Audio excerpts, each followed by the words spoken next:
नमस्कार, मी अनुपमा खानविलकर. आपण पाहताय झी24 तास आणि हितगुज या आमच्या विशेष कार्यक्रमामध्ये आपल्या सगळ्यांचं खूप खूप स्वागत. कंबरदुखीसाठी बाह्योपचार चिकित्सा या विषयावर आज आपण चर्चा करणार आहोत आणि या विषयावर आपल्याला मार्गदर्शन करण्यासाठी आज आम्ही स्टुडिओमध्ये आमंत्रित केलेले डॉक्टर प्राजक्ता साळुंखे यांना. आधी आपण त्यांचं स्टुडिओत स्वागत करूया. नमस्कार मॅम. नमस्कार. थोडक्यात ओळख करून देते. डॉक्टर प्राजक्ता साळुंखे यांची या चिकित्सा वेलनेस मॅनेजमेंट प्रायव्हेट लिमिटेडच्या रिजनल मॅनेजर आणि पुणे रिजनच्या इन्चार्ज डॉक्टर आहेत. बाह्योपचार चिकित्सा तज्ज्ञ म्हणून त्या परिचित आहेत आणि तुम्हाला सुद्धा या विषयाशी निगडित काही प्रश्न विचारायचे असतील तर जरूर विचारा. आमचा टोल फ्री नंबर तुम्ही नोंदवून घ्या. 1002210110 हा आमचा टोल फ्री नंबर आहे. या नंबरवर फोन करा आणि आपले प्रश्न कंबरदुखी संदर्भात जर काही असतील आणि बाह्योपचार चिकित्सा नेमकी काय आहे यावर जर काही विचारायचं असेल तर जरूर फोन करा. तुमच्या प्रश्नांची आम्ही वाट पाहतोय. तोपर्यंत चर्चेला सुरुवात करतो. सगळ्यात डॉक्टर प्राजक्ता, महत्त्वाचं म्हणजे बाह्योपचार चिकित्सा, बऱ्याच जणांना हा प्रश्न असतो म्हणजे काय नेमकं? बाह्योपचार म्हणजे काय? आता त्याचा अर्थ या शब्दातच आपल्याला दिसून येतो. बाह्योपचार म्हणजे शरीराच्या बाहेरून जी चिकित्सा पद्धती आपण करतो त्याला आपण बाह्योपचार असं म्हणतो.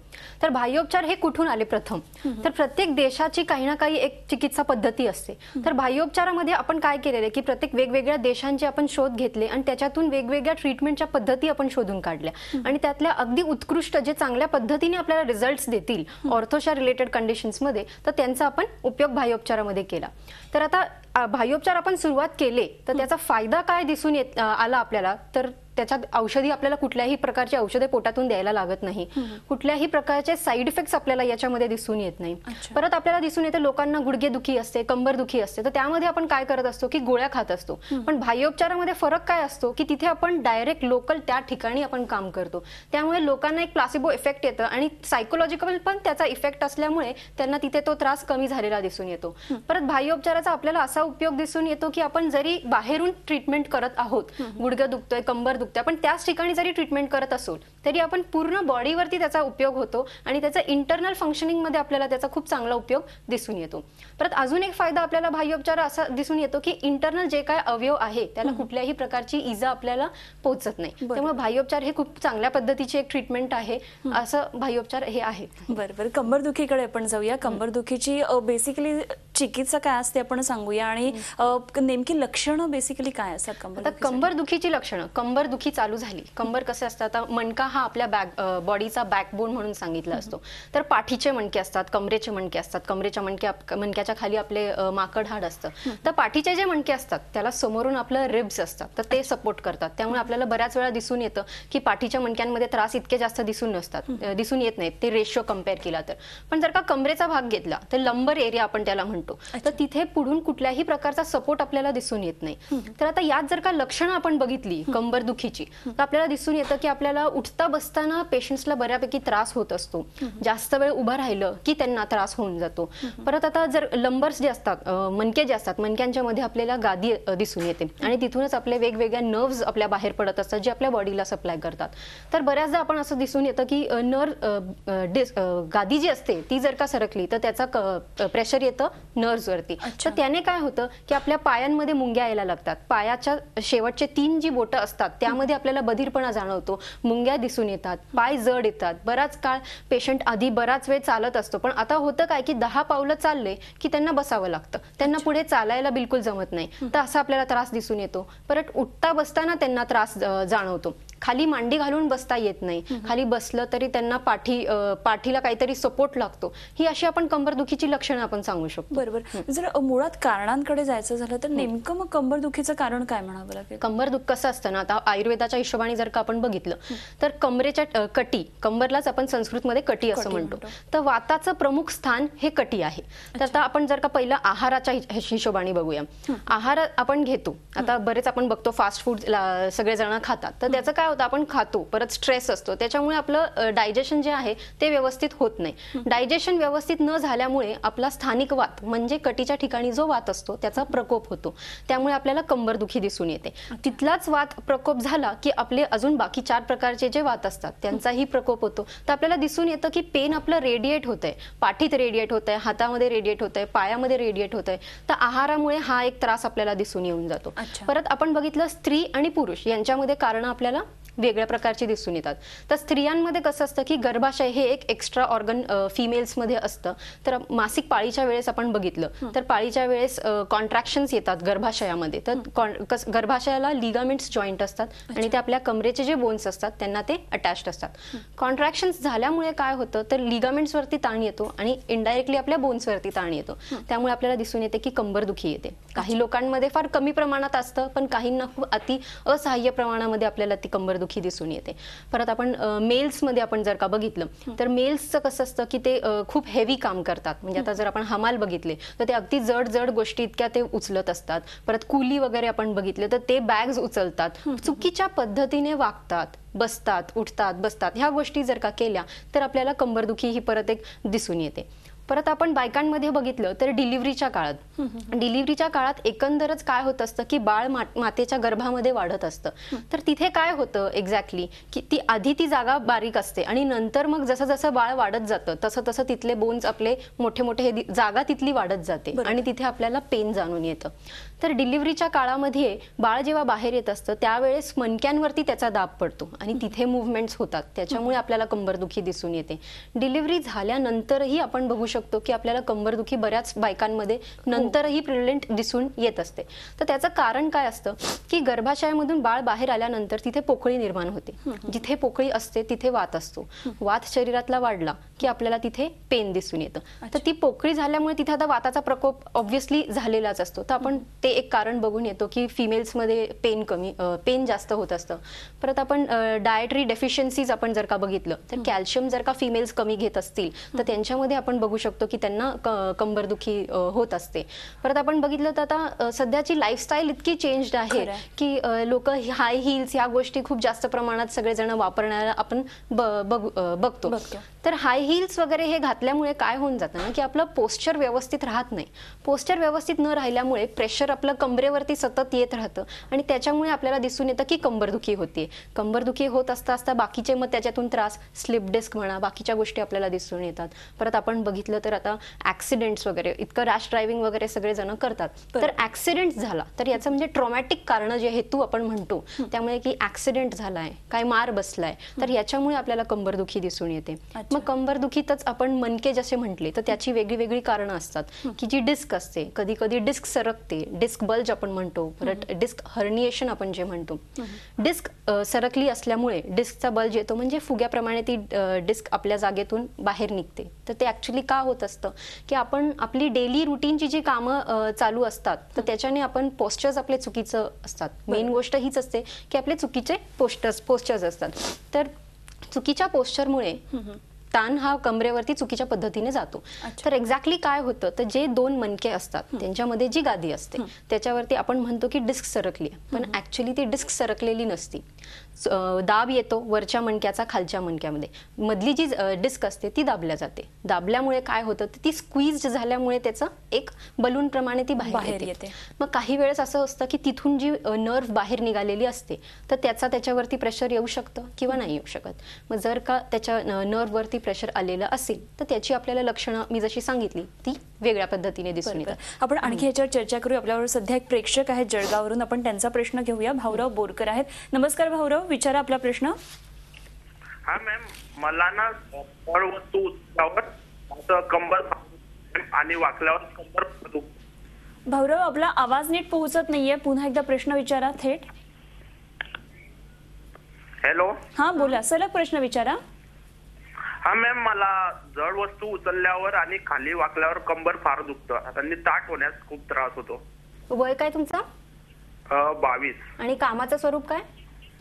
काम वगैरे नाहीच मॅम, पण कॉलेजला जातो. एखाद्या वेळी जर जड वस्तू उचलली गेली तर त्यामुळे फार कमरेला त्रास होतो मॅम. बरं, आता यांच्या बाबतीत कसं आहे, ह्यांचं वय आहे 22 आणि हे सध्या त्यांचं शिक्षण चालू आहे. तर कसं आहे, आधीपासून आता नॉट नेसेसरी की आता कॉलेज लाईफमध्येच पण स्कूल टाइम्स पासून यांचं बसण्याचं पोस्चर कसं होतं, हे कशा पद्धतीने बसायचे, कसे चालायचे, परत त्यांचा डाएटवरती किती लक्ष आहे हे त्यांना बघणं फार गरजेचं आहे. आता आधीचे जे काय कारणं आहेत, कंबरदुखी ही काय फक्त त्यांची आज काहीतरी घडल्यामुळे चालू झालेली अशातला भाग नाहीये.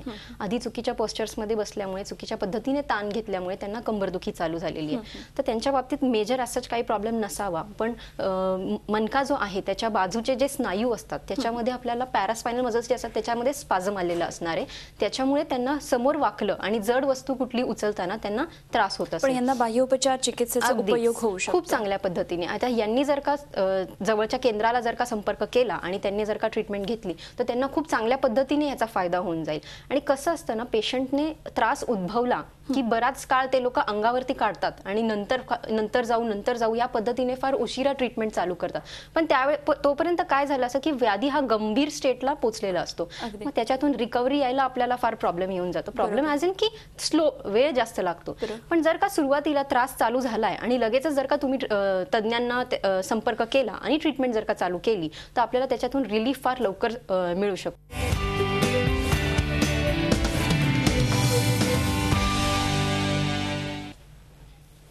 हितगुजमध्ये पुन्हा एकदा सगळ्यांचं स्वागत. आणि आजचा हितगुजचा विषय तुमच्या लक्षात आलेलाच असेल, कंबरदुखीसाठी बाह्योपचार चिकित्सा या विषयावर आपण बोलतो.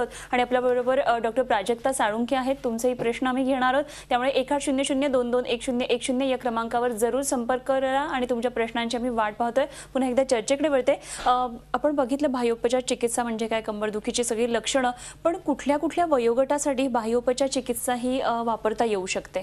बाह्योपचाराचा हा सगळ्यात मोठा फायदा मग आपला राहून गेला तर हा कुठल्याही वयोगटाला ही ट्रीटमेंट आपण चालू शकते. कारण ही ट्रीटमेंट पूर्णपणे शरीराच्या बाहेरून आहे. यामध्ये आपण मसाज वगैरे बघतो. तर आता जन्मता बाळ जन्माला आलं की एक 5-10 दिवसांनी आपण त्याचा मसाज करायला लागतो. परत हे वृद्ध व्यक्ती जे असतात त्यांच्यामध्ये आपण बघतो वार्धक्यामध्ये वाताचं प्रमाण हे वाढलेलं असतं, प्राधान्य असतं त्यामध्ये. तर त्यावेळेस जर का ह्या ऑइलच्या ट्रीटमेंट्स आपण जर का केल्या आणि जास्त त्रास म्हणजे पेशंटला दुसरा कुठला त्रास म्हणजे औषधांचं जे आपण म्हणतो की कंटाळवाणा होऊन जातात नंतर पेशंट की कसल्या प्रकारचं हे ट्रीटमेंट आहे, तर त्यापेक्षा जर का आपण बाह्योपचार घेतले की हे रिलॅक्सिंग ट्रीटमेंट पण होऊन जाते आणि त्यांना त्याचा इफेक्टही होतो की त्यांचा डिझीज सुद्धा क्युअर होऊन जातो.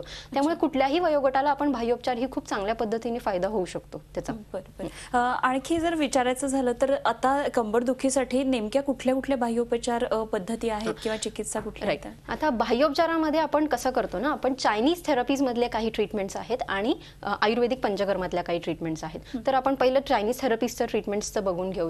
तर त्यामध्ये आपली ही एक ट्रीटमेंट आहे, याला आपण ॲक्युपंक्चर नावाची ट्रीटमेंट म्हणतो. तर ही सुद्धा पाठीला केली गेलेली ट्रीटमेंट आहे. ॲक्युपंक्चरमध्ये आपण काय करतो तर स्टरलाइज्ड नीडल्स असतात ते आपण बॉडीला लावतो. बॉडीला ॲज इन ॲक्युपंक्चरचे स्पेसिफिक पॉईंट्स असतात, त्या पॉईंट्सवरती आपण हे नीडल्स लावतो आणि ते स्टिम्युलेट केले जातात. स्टिम्युलेट केले कशासाठी जातात तर कसं असतं, बॉडीमधून 12 वेगवेगळ्या मेरिडियन्स वाहत असतात आणि त्यांचे जर का त्यातली प्राणशक्तीचं जर का डिस्टर्ब झालेली असेल तर आपल्याला तो त्रास दिसून येतो. हे चायनीज शास्त्रानुसार आहे.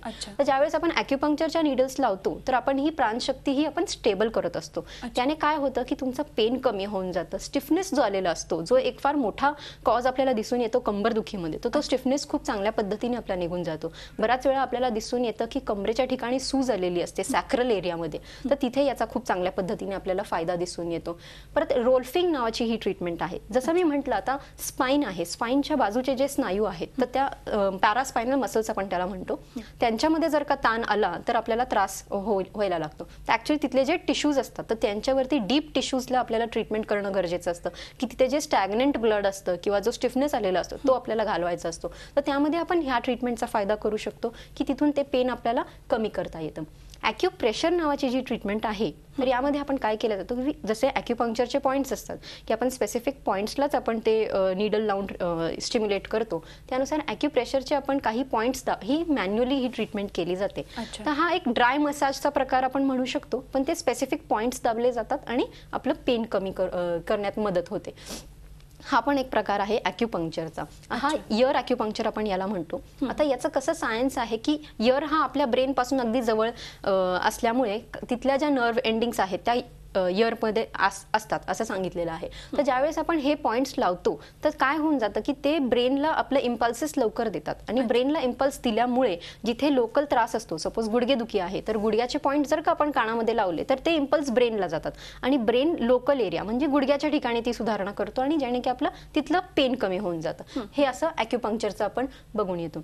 परत ही रिफ्लेक्सोलॉजी नावाची एक ट्रीटमेंट आहे. आता ही कशी असती, ही ट्रीटमेंट आपण फक्त पायावरती करतोय, पण कसं असतं याचे इंटरनल ऑर्गन्सचे काही पॉईंट्स असतात, म्हणजे सगळे आपले आता लिव्हर म्हणा, किडनी म्हणा, स्टमक म्हणा, हे सगळेच पॉईंट्स आपल्या पायामध्ये दिसून येत असतात. तर आपण इथे आपण स्पेसिफिक प्रेशरने ते पॉईंट्स आपण दाबतो, जेणे की इंटरनल फंक्शनिंग आपलं खूप चांगल्या पद्धतीने होऊन जातं. अशी ही रिफ्लेक्सोलॉजी नावाची ट्रीटमेंट आहे. तर ही ऑस्टिओपॅथी नावाची ट्रीटमेंट आहे. ऑस्टिओपॅथीमध्ये आपण काय करतो, आपण बघून येतो गुडघ्यांमध्ये बऱ्याच जणांना बाक आलेला असतो किंवा कमरेमध्ये बाक आलेला असतो, तर त्यामध्ये आपण ही जॉईंट्सवरती ही स्पेसिफिकली ट्रीटमेंट केली जाते की जॉईंटचं सेटिंग आपण व्यवस्थित करून टाकतो.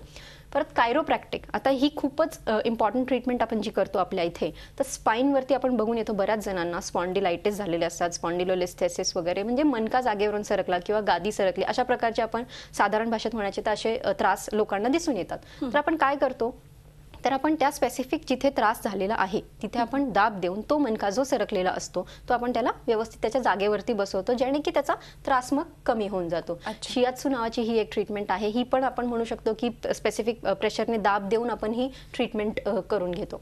परत कपिंग नावाची ट्रीटमेंट आहे. कपिंग ही कशी आहे, ही एशियन कोरियन ट्रीटमेंट आहे. यामध्ये आपण ग्लासचे कप्स असतात, ते कप्स आपण बॉडीवरती लावतो.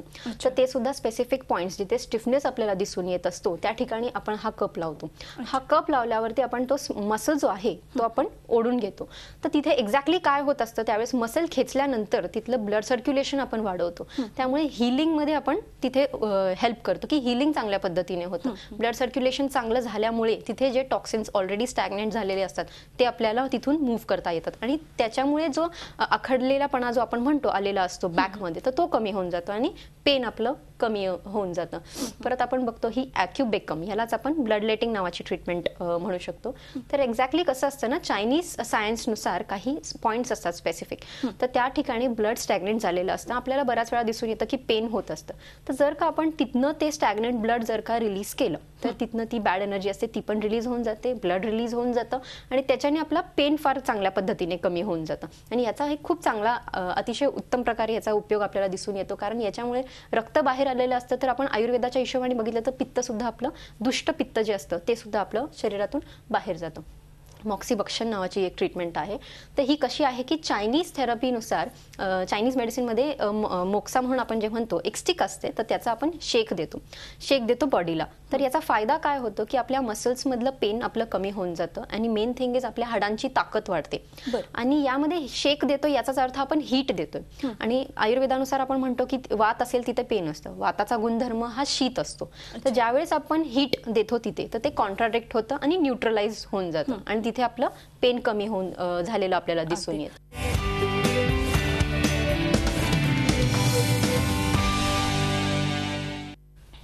हितगुजमध्ये पुन्हा एकदा सगळ्यांचं स्वागत. आणि कंबर दुखीवर आपण बाह्योपचार पद्धती बघतो आहोत, चिकित्सा पद्धती बघतो आहोत. आणि जाऊया डॉक्टरांकडे पुन्हा एकदा. आपण आता काही चिकित्सा पद्धती बघत होतो, तर आणखी काय काय आहे त्याच्यामध्ये ऑप्शन्स कंबरदुखीसाठी? कंबरदुखीमध्ये आपण आतापर्यंत चायनीज थेरपी सगळ्या बघितल्या, पण थोडक्यात आयुर्वेदिक ट्रीटमेंट्स ज्या आहेत ज्या आम्ही करतो त्याच्या बाबतीत माहिती करून घेऊया. तर त्यामध्ये सर्वात प्रथम जी ट्रीटमेंट आम्ही करतो ती आहे बस्ती. बस्तीमध्ये काय करतो तर एनल ओपनिंगमधून आपण ते औषध दिलं जातं आणि जो वात असतो तो कमी करतो. तर ही बस्ती ही अर्ध चिकित्सा सांगितलेली आहे. कंबरदुखीमध्ये वात हाच त्रास असतो, त्याच्यावरती ती ट्रीटमेंट खूप चांगल्या पद्धतीने काम करते. परत मसाजची ट्रीटमेंट आपण करतो.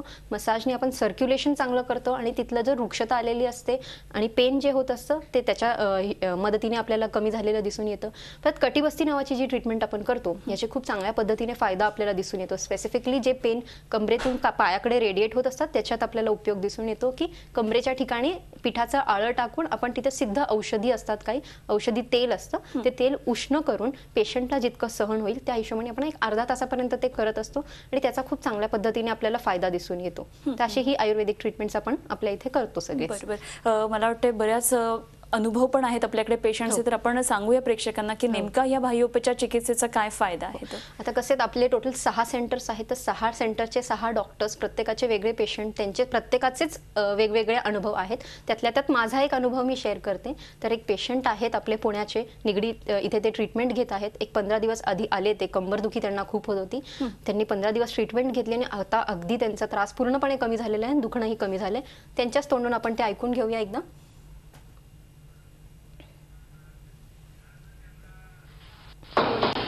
मी सत्यवान गणपत दळवी, वय वर्ष 63. मला 1 महिन्यापूर्वी गुडघा डाव्या पायाला कंबर ते गुडघा इतक्या प्रचंड वेदना होत होत्या. त्यासाठी मी चिकित्सा केंद्रामध्ये 15 दिवसापूर्वी आलो.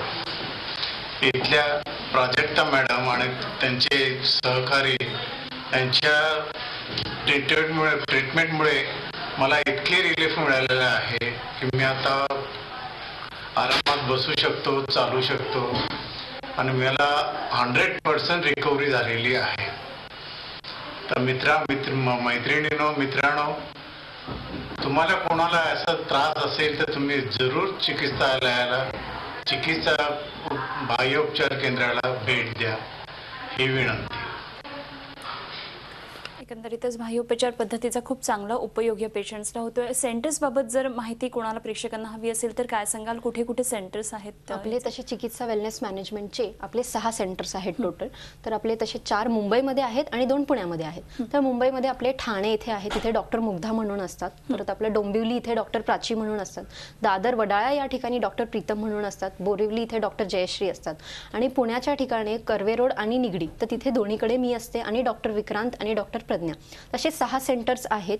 तर 6 सेंटर्समध्ये आपण पेशंटची अगदी व्यवस्थितपणे सगळी काळजी घेतो. पहिली पूर्ण हिस्ट्री घेतली जाते त्यांना, मग त्यांना नेमका त्रास काय आहे याची त्यांना प्रॉपर नॉलेज दिलं जातं आणि ट्रीटमेंट ही कशा पद्धतीने चालेल, किती दिवस ही ट्रीटमेंट चालेल याचं आपण त्यांना अगदी व्यवस्थित पूर्ण ज्ञान देतो, ज्याने की पेशंटलाही कळून येतं की आपल्याला कितपत त्रास होणार आहे किंवा कधीपर्यंत आपल्याला रिलीफ मिळेल आणि त्यांना एक सांत्वना मिळते. आणि अशा पद्धतीने आपल्या सेंटर्स 6 सेंटर्समध्ये काम चालतं. अच्छा, बाह्योपचार विषयी एक जाता जाता शेवटचा प्रश्न असा विचारते की बरेच वेळा आपण पेशंट विचारतो की याची लॉंगेटिव्हिटी किती असेल, किती दिवस ह्याचा मला इफेक्ट राहील या ट्रीटमेंटचा, तर काय सांगाल, थोडक्यात सांगा.